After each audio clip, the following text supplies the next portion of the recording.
ನಮಸ್ಕಾರ ವೀಕ್ಷಕರೇ, ರಾಜ್ಯದಲ್ಲಿ BPL ರೇಷನ್ ಕಾರ್ಡ್ ಹೊಂದಿರುವಂತಹ ಎಲ್ಲ ಫಲಾನುಭವಿಗಳಿಗೆ ಬಿಗ್ ಶಾಕ್ ಅಂತಾನೆ ಹೇಳ್ಬೋದು. ಸೊ ಈ ಬಿಗ್ ಶಾಕ್ ಅನ್ನ ಯಾರು ಕೊಟ್ಟಿದ್ರು ಅಂತಂದ್ರೆ ಸ್ವತಃ ನಮ್ಮ ಸಿಎಂ ಸಿದ್ದರಾಮಯ್ಯನವರೇ ಈ ಒಂದು ಬಿಗ್ ಶಾಕ್ ಅನ್ನ ಕೊಟ್ಟಿರುವಂತದ್ದು. ನಿನ್ನೆ ನಡೆದಂತಹ ಸಭೆಯಲ್ಲಿ ಒಂದು ನಿರ್ಧಾರವನ್ನ ತೆಗೆದುಕೊಂಡಿದ್ದಾರೆ. ಸೊ ಆ ಒಂದು ನಿರ್ಧಾರ ಯಾವುದಪ್ಪ ಅಂದ್ರೆ BPL ರೇಷನ್ ಕಾರ್ಡ್ ಗಳನ್ನ ತೆಗೆದಾಕ್ತಾ ಇದ್ದಾರೆ, ಡೆಡ್ ಮಾಡ್ತಾ ಇದ್ದಾರೆ, ರದ್ದು ಮಾಡ್ತಾ ಇದ್ದಾರೆ. ಸೊ ಹಾಗಾದ್ರೆ ಎಂತವರ ರೇಷನ್ ಕಾರ್ಡ್ ಗಳನ್ನ ರದ್ದು ಮಾಡ್ತಾ ಇರುವಂತದ್ದು. ಸೊ ನಿಮ್ಗೆ ಇನ್ಮೇಲಿಂದ ರೇಷನ್ ಸಿಗಲ್ಲ. ರೇಷನ್ ಅಷ್ಟೇ ಅಲ್ಲ ಕಣ್ರಿ, ಗೃಹ ಜ್ಯೋತಿನೂ ಸಿಗಲ್ಲ, ಗೃಹಲಕ್ಷ್ಮಿನೂ ಸಿಗಲ್ಲ, ಮತ್ತೆ ಅನ್ನ ಭಾಗ್ಯನೂ ಸಿಗಲ್ಲ, ಯಾವುದೇ ಅಕ್ಕಿನೂ ಕೂಡ ಸಿಗಲ್ಲ, ಮುಂಬರುವಂತಹ ಯೋಜನೆಗಳು ಸಿಗಲ್ಲ, ಪಿಂಚಣಿ ಸೌಲಭ್ಯನೂ ಸಿಗಲ್ಲ. ಸೊ ಬಹಳಷ್ಟು BPL ರೇಷನ್ ಕಾರ್ಡ್ಗಳಿಂದ ಸ್ಕೀಮ್ಸ್ಗಳಿದಾವೆ ನೋಡಿ. ಸೊ ಯಾವುದೇ ರೀತಿಯಾದಂತಹ ಸ್ಕೀಮ್ಗಳೇ ಸಿಗಲ್ಲ. ಆಲ್ಮೋಸ್ಟ್ ಆಲ್ 100% ನಲ್ಲಿ 80% BPL ರೇಷನ್ ಕಾರ್ಡ್ ಇದ್ರೇನೆ ನಿಮಗೆ ಸ್ಕೀಮ್ಗಳು ಸಿಗ್ತಾ ಇರ್ತವೆ. ಸೊ ಅದನ್ನೇ ರದ್ದು ಮಾಡ್ತಾ ಇರುವಂತದ್ದು. ಆ ಒಂದು BPL ರೇಷನ್ ಕಾರ್ಡು ನಿಮ್ದು ಇದ್ರೂ ಸಹಿತ ನಿಮ್ದು ರದ್ದಾಗುವಂತಹ ಚಾನ್ಸಸ್ ಇದೆ. ಸೊ ಹೀಗಾಗಿ ಯಾವ ಕಾರಣಕ್ಕೆ ರದ್ದು ಮಾಡ್ತಾ ಇದ್ದಾರೆ, ಸೊ ಇದಕ್ಕೆ ಕಾರಣಗಳೇನು, ಎಂತವರದು ರದ್ದು ಮಾಡ್ತಾ ಇದ್ದಾರೆ, ಸೊ ಇದನ್ನೆಲ್ಲನೂ ಕೂಡ ಕಂಪ್ಲೀಟ್ ಆಗಿ ನಾನು ತಿಳಿಸ್ಲಿಕ್ಕೆ ತಯಾರಿದ್ದೀನಿ. ಸೊ ಕಂಪ್ಲೀಟ್ ಆಗಿ ನೀವು ವಾಚ್ ಮಾಡಿ. ಇದನ್ನ ಫೇಕ್ ನ್ಯೂಸ್ ಅಂತ ಅನ್ಕೊಳ್ಳೋರು ಬಿಟ್ಬಿಡಿ, ನನ್ಗೇನ್ ಫರ್ಕ್ ಬಿಡಲ್ಲ. ಯಾಕಂದ್ರೆ ಇದನ್ನ ತಿಳ್ಕೊಂಡ್ರೇನೆ ನಿಮ್ಗೆ ಮುಂದೆ ಏನ್ ಮಾಡ್ಬೇಕು ಏನಿಲ್ಲ ಅನ್ನೋದನ್ನ ತಿಳಿಯತ್ತೆ. ಮತ್ತೆ ಇಂತಹ ಮಾಹಿತಿಗಳು ಇರಲೇಬೇಕು ವೀಕ್ಷಕರೇ. ಸೊ ತುಂಬಾನೇ ಇಂಪಾರ್ಟೆಂಟ್ ಆದಂತಹ ಮಾಹಿತಿ ಇದೆ, ಅದಕ್ಕೆ ನಾನು ನಿಮಗೆ ತಿಳಿಸ್ಕೊಡ್ತಾ ಇದ್ದೀನಿ. ಸೊ ಕಂಪ್ಲೀಟ್ ಆಗಿ ವಾಚ್ ಮಾಡೋದ್ರ ಜೊತೆಗೆ ಚಾನಲ್ಗೆ ಸಬ್ಸ್ಕ್ರೈಬ್ ಮಾಡಿಲ್ಲ ಅಂದ್ರೆ ಬೇಗನೆ ಸಬ್ಸ್ಕ್ರೈಬ್ ಮಾಡ್ಕೊಳ್ಳಿ ಕಣ್ರಿ. ಸೊ ಬೇಗನೆ ಅಂದ್ರೆ ಒಂದು ಬಟನ್ ಒತ್ತಿದ್ರೆ ಸಬ್ಸ್ಕ್ರೈಬ್ ಆಗುತ್ತೆ. ಸೊ ನಮ್ಮ ಶ್ರಮಕ್ಕೆ ಒಂದು ಬಟನ್ ಒತ್ಬಿಡಿ.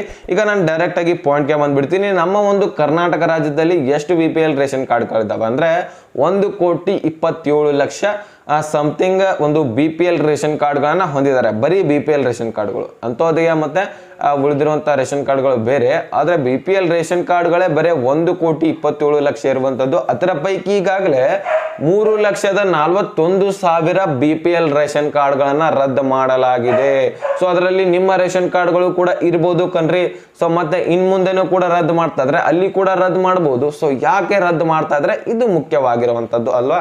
ಸೊ ನೋಡೋಣ ಯಾವ್ಯಾವ್ದು ಯಾರ್ಯಾರ್ದು ರದ್ದು ಮಾಡ್ತಾ ಇದ್ರೆ, ಯಾವ ಕಾರಣಕ್ಕೆ ರದ್ದು ಮಾಡ್ತಾ ಇದ್ರೆ ಇದನ್ನ ನಾನು ನಿಂಗೆ ತಿಳಿಸ್ಕೊಡ್ತೀನಿ. ಈಗಾಗಲೇ ಹೋದ ವರ್ಷನೇ ಯಾರ್ದು ರದ್ದು ಮಾಡ್ತಾರಂದ್ರೆ, ಈಗ ಜಾಬ್ಸ್ ಹೊಂದಿರ್ತಾರೆ, ಈಗ ಗೋರ್ಮೆಂಟ್ ಜಾಬ್ಗಳು ಹೊಂದಿರ್ತದೆ, ಅದೇ ಕೇಂದ್ರ ಸರ್ಕಾರದಲ್ಲಿ ಕೆಲಸ ಮಾಡೋದಿರ್ಲಿ ಅಥವಾ ನಮ್ಮ ರಾಜ್ಯದಲ್ಲಿನೇ ಕೆಲಸ ಮಾಡೋದಿರ್ಲಿ. ಸೊ ಎಲ್ಲಿ ಬೇಕಾದ್ರೂ ಮಾಡಿ ನಮ್ಮ ರಾಜ್ಯದಲ್ಲಿ ನಮ್ಮ ದೇಶದಲ್ಲಿ BPL ರೇಷನ್ ಕಾರ್ಡ್ಗಳನ್ನ ಹೊಂದಿದ್ರು ಸಹಿತ ನೀವು ಜಾಬ್ಗಳನ್ನ ಮಾಡ್ತಾ ಇರ್ತೀರಾ, ಆದ್ರೂ ಸಹಿತ BPL ರೇಷನ್ ಕಾರ್ಡ್ಗಳನ್ನ ಹೊಂದಿರ್ತೀರಾ. ಸೊ ಅಂತವರ ರೇಷನ್ ಕಾರ್ಡ್ಗಳನ್ನ ಡೆಡ್ ಮಾಡ್ತಾ ಇದ್ರೆ. ಇನ್ನೂ ಇಂಪಾರ್ಟೆಂಟ್ ಮಾಹಿತಿಗಳಿದಾವೆ. ಇದಷ್ಟೇ ಅಲ್ಲ, ಇದಷ್ಟೇ BPL ರೇಷನ್ ಕಾರ್ಡ್ಗಳನ್ನ ರದ್ದು ಮಾಡ್ತಾ ಇದ್ದಿಲ್ಲ, ಇನ್ನೂ ಕೂಡ ಹಲವಾರು ಮಾಹಿತಿಗಳಿದಾವೆ. ಎಂತೆಂಥವ್ರದ ರೇಷನ್ ಕಾರ್ಡ್ಗಳನ್ನ ರದ್ದು ಮಾಡ್ತಾ ಇದ್ರೆ ಅದನ್ನ ನಾನು ನಿಮಗೆ ಕಂಪ್ಲೀಟ್ ಆಗಿ ತಿಳಿಸ್ಕೊಡ್ತಾ ಇದ್ದೀನಿ. ಇಲ್ಲಿ ಈಗ ನಿಮ್ಮ ಒಂದು ಗೋರ್ಮೆಂಟ್ ಜಾಬ್ ಆಗಿರುತ್ತೆ, ನಿಮ್ದು BPL ರೇಷನ್ ಕಾರ್ಡ್ ಇರುತ್ತೆ. ಸೊ ಅಂತವರ ರೇಷನ್ ಕಾರ್ಡ್ಗಳನ್ನ ಡೆಡ್ ಮಾಡ್ತಾ ಇದ್ದಾರೆ, ರದ್ದು ಮಾಡ್ತಾ ಇದ್ದಾರೆ. ಇನ್ಮೇಲಿಂದ ನಿಮ್ಗೆ ಯಾವುದೇ ರೀತಿಯಾದಂತಹ ಸೌಲಭ್ಯಗಳು ಸಿಗಲ್ಲ. ಒಂದು ವೇಳೆ ಈಗ BPL ರೇಷನ್ ಕಾರ್ಡ್ ಮೊದಲೇನೆ ಇರುತ್ತೆ, ಈಗ ನಿಮ್ದು ಹೊಸದಾಗಿ ಜಾಬ್ ಸಿಗತ್ತೆ, ಗೋರ್ಮೆಂಟ್ ಜಾಬ್. ಸೊ ಅಂತವ್ದು ಕೂಡ ರದ್ದು ಮಾಡೇ ಮಾಡ್ತಾರೆ. ನಿಮ್ಗೆ ಜಾಬ್ ಸಿಕ್ಕಿದೆ ಅಂದ ಬಳಿಕ ಆ ಒಂದು ರೇಷನ್ ಕಾರ್ಡ್ ರದ್ದು ಮಾಡಲೇಬೇಕು, ಕಡ್ಡಾಯವಾಗಿ ರದ್ದು ಮಾಡ್ತಾರೆ. ಸೊ ಅಂತವರದು ರದ್ದು ಮಾಡ್ತಾ ಇದ್ದಾರೆ. ಈಗಾಗಲೇ ಹೋದ ವರ್ಷ ನಿಮಗೆ ಗಮನಕ್ಕೆ ಬಂದಿರ್ಬೋದು, ನಿಮ್ಗೆ ಗೊತ್ತಿದೆವೋ ಇಲ್ವೋ ಭವಿಷ್ಯ ನಂಗೆ ಗೊತ್ತಿಲ್ಲ, 70,000ಕ್ಕಿಂತ ಹೆಚ್ಚಿನ BPL ರೇಷನ್ ಕಾರ್ಡ್ಗಳನ್ನ ರದ್ದು ಮಾಡಿದ್ದಾರೆ. ಯಾರ್ದು ಬರೀ ಗೋರ್ಮೆಂಟ್ ಜಾಬ್ ಹೊಂದಿರುವಂತದ್ದು, ಯಾರು ಗೋರ್ಮೆಂಟ್ ಜಾಬ್ ಅನ್ನ ಹೊಂದಿರ್ತಾರೆ, ಸೊ ಅಂತವರ 70,000 ರೇಷನ್ ಕಾರ್ಡ್ಗಳನ್ನ ರದ್ದು ಮಾಡಿದರೆ ಹೋದ ವರ್ಷನೇ. ಸೊ ಇದಾದ್ಮೇಲೆ ಇನ್ನೊಂದು ಪಾಯಿಂಟ್ಗೆ ಬರೋದಾದ್ರೆ ಮಹಾಲಕ್ಷ್ಮಿ ಯೋಜನೆ ಮುಖ್ಯವಾಗಿರುವಂತದ್ದು. ಸೊ ಇಲ್ಲಿ ಮಹಾಲಕ್ಷ್ಮಿ ಯೋಜನೆ ನಿಮ್ಗೆ ಗೊತ್ತಿರ್ಬೋದು, ಇದೇನು ಜಾರಿನೇ ಮಾಡಿಲ್ಲ, ಆದ್ರೂ ಸಹಿತ ಹೇಳ್ತಾ ಇದ್ದಾರೆ ಅಂತ ಅನ್ಕೋಬಹುದು. ಏನ್ ಕಾಂಗ್ರೆಸ್ ಸರ್ಕಾರ ಕೇಂದ್ರ ಸರ್ಕಾರಕ್ಕೆ ಬಂದ್ರೆ, ಆಡಳಿತಕ್ಕೆ ಬಂದ್ರೆ, ಇದೇ ಮೊನ್ನೆನೆ ನಡೆದಿರುವಂತಹ ಲೋಕಸಭಾ ಚುನಾವಣೆಯಲ್ಲಿ ಆಯ್ಕೆ ಆಗಿದ್ರೆ ಎಲ್ಲರಿಗೂ ಕೂಡ 1,00,000 ರೂಪಾಯಿ ಹಣ ನಾವು ಕೊಡ್ತೇವಂತ ಹೇಳಿದ್ರು. ಸೊ ಅದಕ್ಕೋಸ್ಕರನೇ ಸಾಕಷ್ಟು ಜನ BPL ರೇಷನ್ ಕಾರ್ಡ್ಗಳನ್ನ ಪೋಸ್ಟ್ ಆಫೀಸ್ಗಳಲ್ಲಿ ಅಕೌಂಟ್ಗಳನ್ನ ಸಾಕಷ್ಟು ಜನ ಮಾಡಿಸ್ಕೊಂಡ್ಬಿಟ್ರು. ಸೊ ಹಾಗಾಗಿ ಸರದಿ ಸಾಲು ಹತ್ತಿತ್ತು. ನೀವು ನೋಡಿರ್ಬೋದು, ನಿಮ್ಮ ಗಮನಕ್ಕೆ ನಿಮ್ಮ ಗ್ರಾಮದಲ್ಲಿ ಬಂದಿರಬಹುದು, ಸರದಿ ಸಾಲು ಹತ್ತಿತ್ತು. ಆ ರೀತಿಯಾಗಿ ಪೋಸ್ಟ್ ಆಫೀಸ್ಗಳಲ್ಲಿ ಒಂದು ಅಕೌಂಟ್ಗಳನ್ನ ಓಪನ್ ಮಾಡ್ತಾ ಇದ್ರು BPL ರೇಷನ್ ಕಾರ್ಡ್ಗಳನ್ನ. ಈಗ ನಿಮ್ಮ ಒಂದು ಏರಿಯಾದಲ್ಲಿ ಒಂದು ಹಂತದಲ್ಲಿ ಇರ್ತೀರಾ, ಶ್ರೀಮಂತರು ಇರ್ತೀರಾ, ಆದ್ರೂ ಸಹಿತ ಇವರ ಸಹಾಯ ತೆಗೆದುಕೊಂಡು ನಿಮ್ಗೆ MLAಗಳ MP ಗಳ ಒಂದು ಸ್ವಲ್ಪ ಅವ್ರ ಬಗ್ಗೆ ಒಡನಾಟ ಇರುತ್ತೆ. ಸೊ ಅವ್ರ ಜೊತೆ ಕೂಡಿ BPL ರೇಷನ್ ಕಾರ್ಡ್ಗಳನ್ನು ಮಾಡಿಸಿರ್ತೀರಾ ಅಂತ ಅನ್ಕೊಳ್ಳಿ. ಅಂದರೆ ಮಾಡಿಸಿರ್ತಾರೆ ಈ ರೀತಿಯಾಗಿ, ಅದನ್ನು ನಾನು ಹೇಳ್ತಾ ಇದ್ದೀನಿ.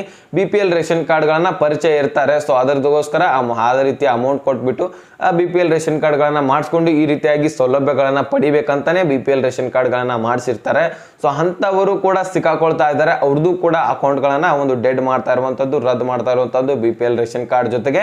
ಸೊ ಎಲ್ಲ ಡಾಕ್ಯುಮೆಂಟ್ಸ್ಗಳನ್ನ ರದ್ದು ಮಾಡ್ತಾ ಇದ್ದಾರೆ. ಅದರಲ್ಲಿ ಯಾರ್ಯಾರ್ದು ಕನೆಕ್ಟ್ ಆಗಿರುತ್ತೆ ಅವ್ರದ್ದೆಲ್ಲರದು ಕೂಡ ಒಂದು ಡೆಡ್ ಮಾಡ್ತಾ ಇರುವಂಥದ್ದು. ಇದ್ರ ಜೊತೆಗೇನೆ ಇನ್ನೊಂದು ಏನಂದ್ರೆ GST ಮತ್ತೆ ಟ್ಯಾಕ್ಸ್ ಪೇ, GST ಮತ್ತೆ ಟ್ಯಾಕ್ಸ್ ಪೇ ಯಾರು ಮಾಡ್ತಾ ಇರ್ತಾರೆ ಸೊ ಅವ್ರದ್ದು ಕೂಡ ರದ್ದು ಮಾಡ್ತಾ ಇರುವಂಥದ್ದು. ಈಗಾಗಲೇ ಗೃಹಲಕ್ಷ್ಮಿ ಫಲಾನುಭವಿಗಳಲ್ಲಿ 1,78,000 ಫಲಾನುಭವಿಗಳನ್ನ ತೆಗೆದುಹಾಕಿರುವಂಥದ್ದು ಗೊತ್ತಿರಬಹುದು ನಿಮಗೆ. ನಿನ್ನೆ ಒಂದು ವಿಡಿಯೋದಲ್ಲಿ ತಿಳಿಸ್ಕೊಟ್ಟಿದ್ದೀನಿ. 1,78,000 ಫಲಾನುಭವಿಗಳನ್ನ ತೆಗೆದುಹಾಕಿದ್ದಾರೆ. ಸೊ GST ಮತ್ತೆ ಟ್ಯಾಕ್ಸ್ ಪೇ ಮಾಡುವವರನ್ನ. ಸೊ ಅಂತಹ ಫಲಾನುಭವಿಗಳನ್ನ ಈಗಾಗಲೇ ತೆಗೆದುಹಾಕ್ತಾ ಇದ್ದಾರೆ. ಇನ್ನೂ ಕೂಡ ತೆಗೆದುಹಾಕೋರಿದ್ದಾರೆ. ಸೊ ನಿಮ್ದು ಕೂಡ ತೆಗೆದುಹಾಕ್ತಾರೋ ಇಲ್ವೋ ಗೊತ್ತಿಲ್ಲ, ಹೇಳಿಕ್ ಬರಲ್ಲ. ಸೊ ಅದನ್ನ ಮತ್ತೊಂದು ವಿಡಿಯೋದಲ್ಲಿ ತಿಳಿಸ್ಕೊಡ್ತೀನಿ ನಾನು. ಸೊ ಈಗ ಒಂದು ರೇಷನ್ ಕಾರ್ಡ್ಗಳ ಬಗ್ಗೆ ಇದಿಷ್ಟು ಇತ್ತು. ಅಂದ್ರೆ GST ಟ್ಯಾಕ್ಸ್ ಪೇ ನೀವು ಮಾಡ್ತಾ ಇರ್ತೀರಾ, ಆದ್ರೂ ಸಹಿತ BPL ರೇಷನ್ ಕಾರ್ಡ್ಗಳನ್ನ ಮಾಡಿಸಿರ್ತೀರಾ, ಅಥವಾ BPL ರೇಷನ್ ಕಾರ್ಡ್ಗಳನ್ನ ಮಾಡಿಸಿ ನೆಕ್ಸ್ಟ್ GST ಟ್ಯಾಕ್ಸ್ ಪೇಗಳನ್ನ ಮಾಡುವಂತ ಹಂತಕ್ಕೆ ನೀವು ಹೋಗಿರ್ತೀರಾ.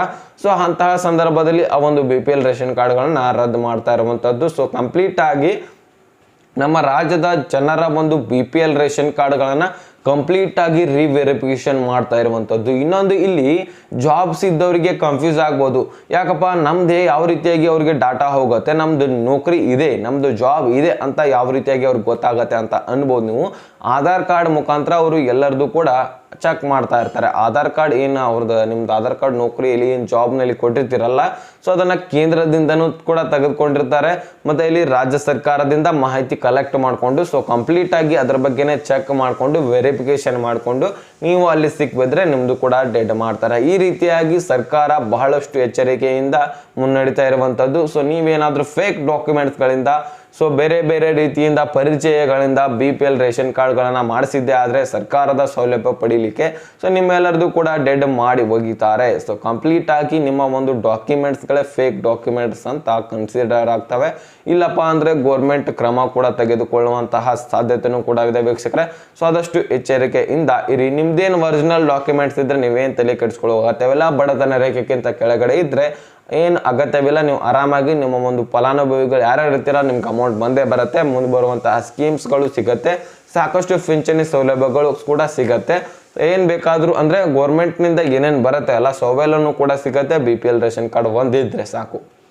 ಓಕೆನಾ. ಸೊ ಇದ್ರ ಬಗ್ಗೆ ಇಷ್ಟು ಮಾಹಿತಿ ಇತ್ತು, ನಾನು ನಿಮಗೆ ಕ್ಲಿಯರ್ ಆಗಿ ನಾನು ತಿಳಿಸ್ಕೊಟ್ಟಿದ್ದೀನಿ ಅಂತ ಅನ್ಕೋತೀನಿ. ಸೊ ನಿಮಗೆ ಅರ್ಥ ಆಗಿದ್ರೆ ಲೈಕ್ ಮಾಡಿ, ನಿಮ್ಮ ಸ್ನೇಹಿತರಿಗೆ ಶೇರ್ ಮಾಡಿ, ಹಾಗೆ ಸಬ್ಸ್ಕ್ರೈಬ್ ಮಾಡಿ ಅಂತ ಹೇಳ್ತಾ ಮತ್ತೆ ಮುಂದಿನ ಮಾಹಿತಿ ಸಿಗೋಣ. ಸೊ ಅಲ್ಲಿ ತನಕ bye bye, take care friends.